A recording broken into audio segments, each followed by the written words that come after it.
আসসালামু আলাইকুম। Welcome to learning with Shahan. শবে বরাতের এই রাতে আজ শবে বরাত সংক্রান্ত কিছু ভোকাবুলারি আমরা শিখব। প্রথমে শবে বরাত। শবে বরাতকে আমরা বলতে পারি সেটি হচ্ছে দ্য নাইট অফ অ্যাটর্নমেন্ট, মাঝে মাঝে দ্য নাইট অফ ফরগিভনেসও আমরা বলতে পারি। তার পাশাপাশি আর শব্দগুলো যেগুলো রয়েছে সেগুলোতে প্রথমে যেটি আসবে সেটি হচ্ছে মুমিন। মুমিন এর অ্যাকচুয়াল মিনিং সেটি হচ্ছে যারা বিশ্বাস স্থাপন করেছে। এই জন্য মুমিন এর অ্যাকচুয়াল ইংলিশটাও হচ্ছে বিলিভার্স বা বিলিভার। মুমিন বান্দারা বা মুমিনরা বললে বিলিভার্স ব্যবহার করা যায়। মাঝে মাঝে অনেকে আবার এটা ডিভোটিজও বা ডিভোটি ব্যবহার করে থাকে। মুমিনদের পবিত্রতার প্রথম যেই কার্যক্রম সেটি হচ্ছে অজু। এই অজুর ইংলিশ হচ্ছে অ্যাবলিউশন।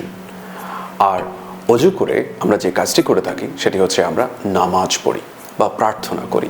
আর নামাজ এর ইংলিশ যেটি আমরা ব্যবহার করব সেটি হচ্ছে প্রেয়ার, অথবা sometimes we say our prayers অথবা উই প্রে। এই দুটো ক্ষেত্রেই নামাজ পড়া অর্থে আমরা ব্যবহার করতে পারবো। সিজদা করার জন্য যে শব্দটি আমরা ব্যবহার করব, আমরা অনেকে সিজদাকে বোইং ডাউন বলে, বাট অ্যাকচুয়ালি সিজদা করা বলতে বো ডাউনের চেয়ে আরও একটু বেশি রবের অনুগ্রহের নিকট নিজেদেরকে পরিপূর্ণভাবে স্থাপন করার ক্ষেত্রে আমরা সিজদা করাকে বলি। আর সিজদা করার জন্য আমরা যে ইংরেজিটা ব্যবহার করবো সেটা হচ্ছে প্রস্ট্রেট। যেমন নামাজে আমরা সিজদা করি, in our prayers we prostate. অথবা সিজদা যদি বলতে চাই তাহলে সেক্ষেত্রে আমরা ব্যবহার করব প্রস্ট্রেশন। এরপর জানবো বিভিন্ন নামাজ সম্পর্কে। প্রথমে যেটি জানবো সেটি হচ্ছে ফরজ নামাজ সম্পর্কে। ফরজ নামাজ সম্পর্কে যখন আমরা জানতে চাইবো তখন ফরজ নামাজের ক্ষেত্রে আমরা যেটি ব্যবহার করি সাধারণত সেটি হচ্ছে অব্লিগেটরি প্রেয়ার অথবা ম্যান্ডেটরি প্রেয়ার, বাট আমরা অ্যাকচুয়ালি ব্যবহার করি হচ্ছে অব্লিগেটরি প্রেয়ার। তারপর হচ্ছে আমাদের ওয়াজিবের নামাজ হচ্ছে অ্যাকচুয়ালি যেটি প্রয়োজনীয় নামাজ, কিন্তু ফরজের মতো অতটুকু চাপ প্রয়োগ করা হয়নি, বাধ্যতামূলক আমাদেরকে করা হয়নি, বাট ফরজের কাছাকাছি বলা হয়েছে, সেটা আমরা সবাই জানি। এটাকে আমরা বলি রিকোয়ার্ড প্রেয়ার। সুন্নাত নামাজের ক্ষেত্রে অ্যাকচুয়ালি আমাদের সুন্নাহ এটিকে ব্যবহার করে আমরা এই ট্রান্সলেশনটা করতে হবে বা ব্যবহার করতে হবে ইংলিশে, সেটি হচ্ছে সুন্নাহ প্রেয়ার। যখন বলবো এটি সুন্নাতের নামাজ বোঝায়। আর এর সবার শেষে যে নামাজটি রয়েছে সেটি হচ্ছে নফল নামাজের ক্ষেত্রে আমরা ব্যবহার করবো সেটি হচ্ছে ভলান্টারি প্রেয়ার, অথবা আমরা মাঝে মাঝে এটাকে অপশনাল প্রেয়ার হিসেবেও ব্যবহার করে থাকি। এবার আমরা নামাজ যে কারণে পড়ি সেই ব্যাপারটি জানবো। নামাজ আমরা পড়ি সাধারণত আমাদের মাগফিরাতের জন্য, রহমতের পাওয়ার জন্য, এবং তাকওয়া ভিতরে প্রতিস্থাপন করার জন্য, এবং নিয়ামতের জন্য।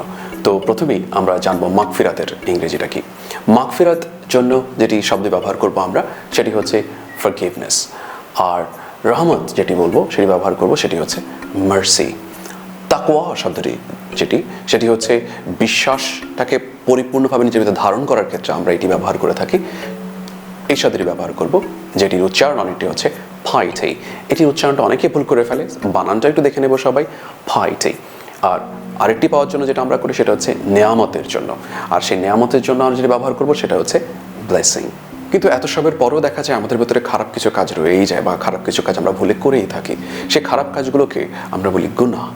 আর এই গুনার জন্য আমরা যে ইংরেজি শব্দটা ব্যবহার করব সেটি হচ্ছে রং ডুইং অথবা সিন, বাট অনেকে এটাকে ক্রাইম ব্যবহার করে। ক্রাইম হচ্ছে সাধারণত স্টেট অথবা ল অ্যান্ড অর্ডারের অ্যাগেনস্টে কোনো কিছু বলে এটাকে ক্রাইম বলে, কিন্তু গুনাহ হচ্ছে অনেকটা স্পিরিচুয়াল পার্সপেক্টিভ থেকে আমরা ব্যবহার করি, অথবা ধর্মীয় পার্সপেক্টিভ থেকে আমরা ব্যবহার করি।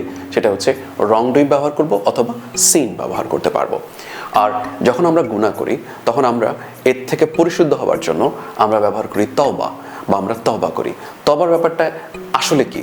আসলে আমরা অনুতপ্ত হচ্ছি তওবার ক্ষেত্রে, আমরা রিপেন্ট করি। তওবার ক্ষেত্রে আমরা অ্যাকচুয়ালি রিপেন্ট করি। সো তওবা করা মানে হচ্ছে রিপেন্ট করা। আর রুহানি যে একটি পরিপূর্ণতা অথবা রুহানি যে পবিত্রতার বিষয়টি রয়েছে সেটি পাওয়ার জন্য আমরা সাধারণত করে থাকি এই তওবাটি। আর এই রুহানি পবিত্রতা বলতে যেটা মিন করি সেটা হচ্ছে স্পিরিচুয়াল পিওরিটি। রুহানি মানে হচ্ছে স্পিরিচুয়াল, আর রুহ মানে হচ্ছে স্পিরিট। আর এই পবিত্রতা পাওয়ার কেন আমরা করি, পবিত্রতা আমরা কেন পাওয়ার জন্য করি, সেটি হচ্ছে কবর আযাব থেকে নিজেদেরকে মুক্ত করতে। আর কবরের এই আযাব যেটি রয়েছে সেটিকে আমরা কি বলি? সেটিকে আমরা বলি টর্মেন্ট অফ গ্রেভ। কবর আযাব টর্মেন্ট অফ গ্রেভ। এবার শবে বরাতের যে রাতটি আছে, এই রাতটি আমরা কীভাবে উদযাপন করি বা পালন করি সেটি নিয়ে কথা বলবো। শবে বরাতের মাসটিতে আমাদের মহানবী সাল্লাল্লাহু আলাইহি সাল্লাম রমজানের পরে সবচেয়ে বেশি রোজা রেখেছেন, এবং এ কারণে রোজা রাখার জানাটা আমাদেরকে জানতে হবে। ফাস্টিং হচ্ছে রোজা রাখা, অথবা অনেকে এই ফাস্টিং শব্দটিকে উপসর্গে ব্যবহার করে, কিন্তু রোজা রাখার ক্ষেত্রে আমরা ফাস্টিং শব্দটি ব্যবহার করব। সো আমি রোজা রাখি, আই ফাস্ট, এভাবে আমরা ফাস্টিং বা ফাস্ট শব্দটি ব্যবহার করতে পারি। রোজা রাখার সাথে আমাদের পূর্বপুরুষ যারা আছেন তাদের কবর জিয়ারতটা আমরা করে থাকি। সো কবরস্থান এই যেই শব্দটি রয়েছে সেটাও আমাদের জানার জরুরি। কবরস্থানের জন্য আমরা যেটি শব্দটি ব্যবহার করি সেটা হচ্ছে সেমেটারি। সেমেটারি। এখন সেমেটারির ক্ষেত্রে আমরা অবশ্যই সেমেটারির বানানটা লক্ষ্য করব, কারণ এখানে 3টি ই আছে, ব্যাপারটা মাথায় রাখবেন। দান সাদাকার জন্য আমরা যেটি ব্যবহার করব সেটি হচ্ছে ডোনেটিং ইন চ্যারিটি। এটি হচ্ছে একটু ফর্মাল, বাট আপনি ইচ্ছে করলে খুব সহজে ব্যবহার করতে পারেন ডোনেটিং, অথবা ডোনেট, অথবা ডুইং চ্যারিটি, অথবা গিভিং চ্যারিটি। এগুলোর ক্ষেত্রে আমরা দান সাদাকা ব্যবহার করতে পারি। এরপর হচ্ছে তাহাজ্জুদের নামাজটি। শবে বরাতের রাতে আমরা রাত জেগে নামাজ পড়ি। এই তাহাজ্জুদের নামাজের ইংলিশটা কি হবে? সেটি হচ্ছে নকটার্নাল প্রেয়ার, মানে হচ্ছে রাতে জেগে যেই নামাজটি আমরা পড়ি সেটিকে আমরা বলি নকটার্নাল প্রেয়ার। এবার নফল ইবাদতের সবচেয়ে শ্রেষ্ঠ ইবাদত সম্পর্কে কথা বলবো, সেটি হচ্ছে কোরআন পড়া। কোরআন পড়তে গিয়ে অনেককে আমরা বলতে শুনি যে রিডিং কোরআন অথবা স্টাডিং কোরআন। স্টাডিং কোরআন মানে হচ্ছে কোরআনকে নিয়ে রিসার্চ করা বা সামহাও গবেষণা করা, আর রিডিং কোরআন মানে হচ্ছে চোখ বুলিয়ে যাওয়া। কিন্তু কোরআন পড়া ব্যবহারটা করাটাই ভুল। যেটি আমরা ব্যবহার করব সেটি হচ্ছে কোরআন তেলাওয়াত করা। বাংলায় আমরা বলে ফেলি কোরআন পড়ি, কিন্তু এটা না করে আমরা বলবো কোরআন তেলাওয়াত করি।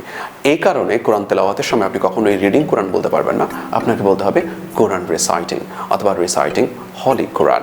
So we should recite our holy Quran throughout the night of shab-e-barat। শবে বরাতের রাতে আমাদের রাত জুড়ে কোরআন তেলাওয়াত করা উচিত। আর আমাদের সঙ্গে এতক্ষণ ধরে এই ভিডিওটি ধৈর্য ধরে দেখার জন্য সবাইকে ধন্যবাদ, সবার প্রতি কৃতজ্ঞতা। Thank you very much.